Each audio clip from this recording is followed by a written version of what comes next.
मग मला सांगा, आता पुण्यामध्ये तुम्ही मुलांचं शिक्षण वगैरे बघता, हं. मुलांना घेऊन तुम्ही राहता. मुलांचे वडील कुठे आहेत? मिस्टर कुठे आहेत तुमचे? माझे मिस्टर आता त्यांनी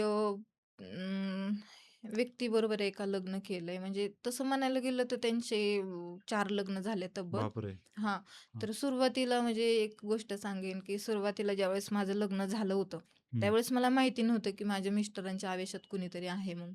हं, पण त्यांनी सांगितलं, की मला माझ्या आयुष्यात हे त्यांनी त्यांच्या गोष्टी पूर्ण शेअर केल्या माझ्याबरोबर. हं, कारण त्या पण शेअर करण्याचं कारण म्हणजे मला तिसरीकडून कळाल्या गोष्टी. मग मी म्हटलं, की दुसऱ्याकडून कळण्यापेक्षा तुम्ही सांगा मला काय तुमच्या लाईफमध्ये झालंय ते.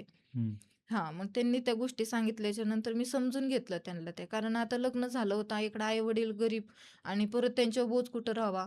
म्हणून मी तिथंच म्हणजे असा प्रश्न केला, की आयुष्यभर राहायचं. मग मी त्यांना सांगितलं, पण आतापर्यंत जे काही झालं ते होऊ द्या. पण इथून पुढे आपण नीट राहूयात. तुमच्या आयुष्यात जे काही महागा असेल, तुम्ही काय केलं असेल, मला घेणं-देणं नाही. पण इथून पुढं आपण आपल्या साथ आयुष्यभर असेल आणि आयुष्यभर राहणार. मला कधी विसरणार तर नाही. मी कधी-कधी असं इमोशनल व्हायचे त्यांच्याजवळ.